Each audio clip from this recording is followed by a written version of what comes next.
일본 정부가 후쿠시마 원전 오염수 방류 초읽기에 들어가면서 국산 천일염 구하기가 어려워졌죠. 이런 상황 속 소금을 취급하는 업체를 사칭해 국산 천일염을 싼 값에 판다면서 물건값만 받고 잠적해버리는 사기 범죄까지 등장했습니다. 취재기자 연결해서 자세한 내용 들어보겠습니다. 안동준 기자. 네, 사회부입니다. 네, 이번 사건 어떻게 드러나게 된 겁니까? 네, 친환경 제설제 등을 제조해 판매하는 업체 대표 박재상 씨는 지난 23일 대전에 있는 다른 업체 대표에게 전화 한 통을 받았는데요. 박 씨 회사 영업부에 김민철 과장이라는 사람이 근무하느냐고 묻는 전화였습니다. 그러면서 박 씨 업체에서 국산 천일염을 판다는 전화를 받고 6,700만 원을 입금했는데 이후 연락이 끊겼다고 말했습니다. 하지만 회사에 김민철 과장은 없었습니다.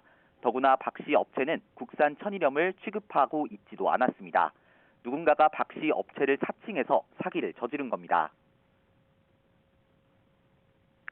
신안에다 주문을 했거든요. 그런데 계속 밀어주고 그 2주, 3주 동안 오질 않아요. 밀려서.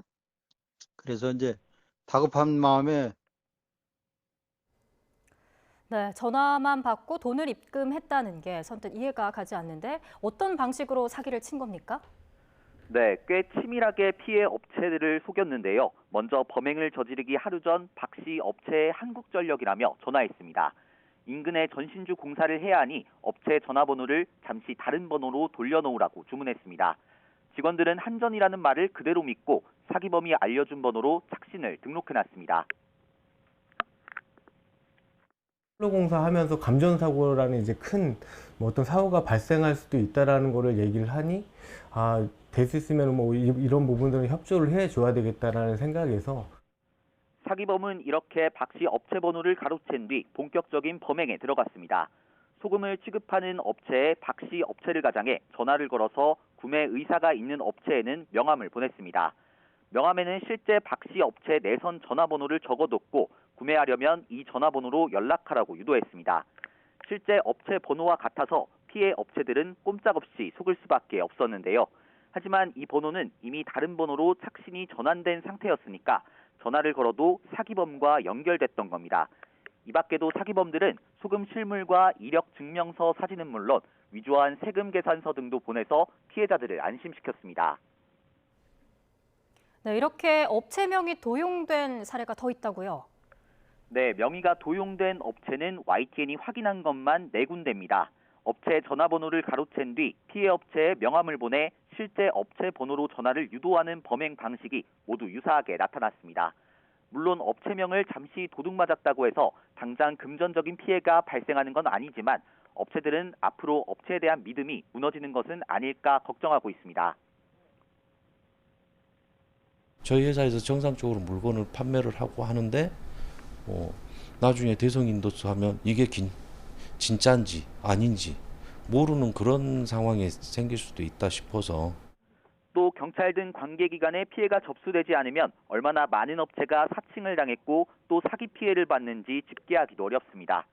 지금도 사기범들은 여러 업체를 사칭해 소금을 취급하는 업체나 영세, 마트 등 불특정 다수에게 사기를 시도하고 있기 때문에 주의가 필요합니다.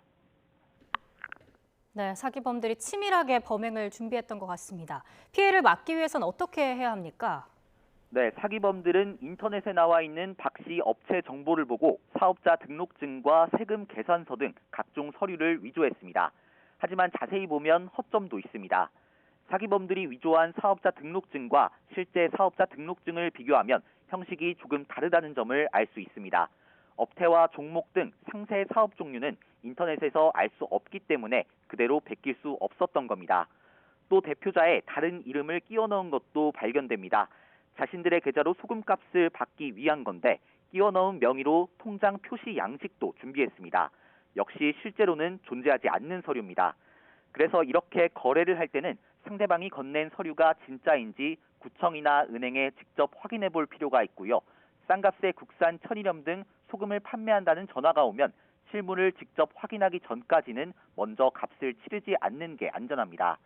또 한국전력은 전신주 공사 등을 이유로 번호를 알려주며 착신 전환을 하라는 요구를 하지 않습니다. 그러니까 이런 전화를 받으면 직접 한전에 확인하시는 것이 좋습니다. 네, 소금 판매 전화를 받으면 의심부터 하는 게 좋겠고 거래 서류도 꼼꼼히 따져봐야겠습니다. 사기범들의 신원은 나온 게 있습니까? 아직 특정되지는 않았습니다. 일부 피해 신고가 최근 들어 경찰에 접수됐기 때문에 아직은 수사 초기 단계입니다. 또 최근 잇따르는 사기 범죄를 한 명 또는 한 집단이 저지른 건지 아니면 여러 집단이 동시다발적으로 벌이는 건지도 판단하기 어려운 상황입니다. 다만 사칭 피해를 봤던 업체 4곳 가운데 3곳의 명의로 꾸며낸 명함에는 똑같은 팩스 번호가 적혀 있는데요. 수법도 거의 비슷해서 동일범의 소행일 가능성이 큽니다. 소금 사기 관련 신고는 경기와 인천, 대전 등 여러 지역에 들어왔습니다.